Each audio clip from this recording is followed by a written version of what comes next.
Oui, 4 petits points, Monsieur le maire. Je vais essayer de faire ça vite. Bonsoir à tous. En premier lieu, je sais qu'il y a des gens du Parc Rémillard qui sont dans la salle. Je veux vous dire de ne pas vous décourager. Vous êtes à veille de voir les pelles sur le boulevard Saint-Luc pour la montée de l'eau au Parc Rémillard. J'ai reçu un courriel pendant la réunion pour me dire que les documents étaient partis à Québec la semaine dernière, modifiés, tels que demandés par le ministère des Transports. Et on devrait avoir l'approbation du règlement d'emprunt là, probablement dans le courant de la semaine. Fait que découragez-vous pas, ça s'en vient. Deuxième petit point, Monsieur le maire, j'ai une pétition ici de plusieurs noms qui a été signée par les résidents du Parc Rémillard qui disent de trouver une solution pour le champ de tir parce que ce n'est vraiment plus vivable. Je vais la déposer au greffier tout à l'heure. Troisième petit point, Mélanie, pour répondre à ta question, au dernier comité de sécurité publique, il a été question des motos qui sont modifiées. Et le chef de police m'a fait comme réponse que l'année dernière, c'est une priorité dans tous les corps de police au Québec de donner des contraventions. Et la police de Saint-Jean a donné de mémoire 351 en 2013. Contraventions pour les motos qui ont... je parle de motos là, modifiées avec les pipes. Quatrième petit point, je vais revenir sur le dossier du champ de tir. Ça fait quelques semaines, pour ne pas dire quelques mois, que je travaille dans le dossier du champ de tir. Et ça m'a permis de lire, ça m'a permis d'aller consulter des gens et ça m'a soulevé certaines questions que je vais vous expliquer un petit peu.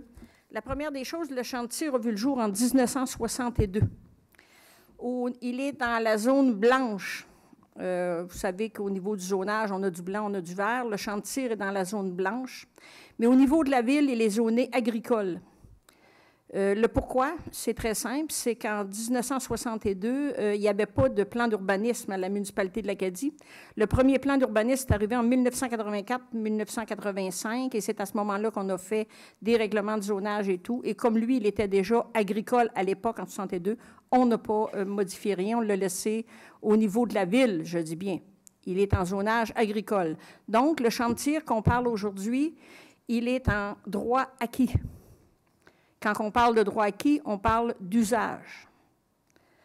J'ai souvent entendu dernièrement, je ne peux pas croire que les gens qui se sont installés autour du champ de tir, qui sont allés s'acheter des maisons, se construire, ne l'ont pas vu.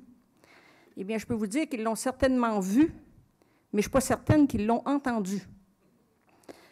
Parce qu'en 1962, pêcheurs et chasseurs de Montréal se sont installés. Il y a eu les Olympiques en 1976. Et par la suite, on dit très bien, le document que j'ai entre les mains, c'est un document que je me suis procuré sur le site Internet. C'est un jugement de cour. Et on fait l'historique. On dit clairement qu'ils perdent des membres et qu'ils connaissent des difficultés financières qui s'aggravent terriblement.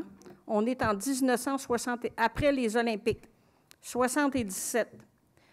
On fait mention également que les équipements en 1999 sont dans un état lamentable. On dit que les exercices financiers déficitaires se suivent. En 1996, il ne reste plus rien dans le fonds de réserve qui est constitué depuis plusieurs années.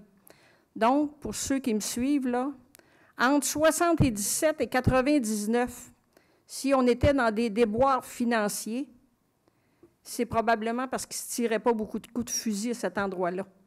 Et quand je dis qu'ils l'ont peut-être vu, mais qu'ils ne l'ont pas entendu, c'est probablement la raison.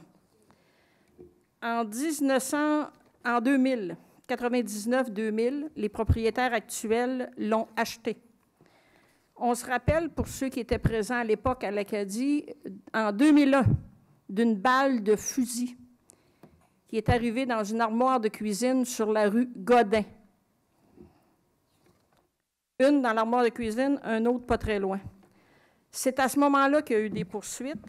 Et quand on lit comme il faut, on dit, et je cite,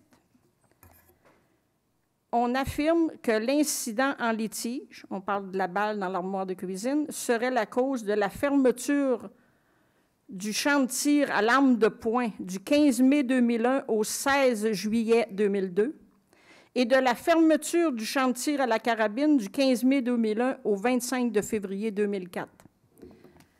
Pour toutes ces raisons, Monsieur le maire, le champ de tir qu'on connaît aujourd'hui en 2014, on parle d'un champ de tir où, à l'époque, il y avait 150 membres. Aujourd'hui, on a 1500 membres. On parle d'un champ de tir où il y a de la restauration, permis de boissons et aussi petit commerce là, pour vendre des objets qui vont avec casquettes, chandails et balles de fusil et tout. Si vous avez bien suivi mon idée, on parle toujours de droit acquis.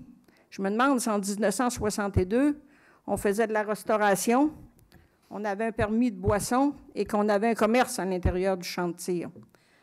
Et vous avez vu qu'à certaines époques, ça l'a diminué. Je sais qu'en 2001, Bélanger et Sauvé se sont penchés sur le dossier et il y a des droits acquis qui étaient reconnus au niveau de l'usage. Mais pour toutes les raisons que je vous ai mentionnées, j'aimerais que les aviseurs légaux de la municipalité se penchent sur le dossier et regardent comme il faut le dossier du champ de tir, à savoir si tout ce qui est là, je ne mets pas du tout en doute, là, je ne dis pas que ce n'est pas conforme, ce n'est pas ça que je dis. Ce que je dis, c'est qu'en tant que décideur à la Ville de Saint-Jean, en tant que responsable du secteur, j'aimerais que nos aviseurs légaux se penchent sur le dossier et le regardent attentivement, à savoir tout ce qui s'est passé au cours des années.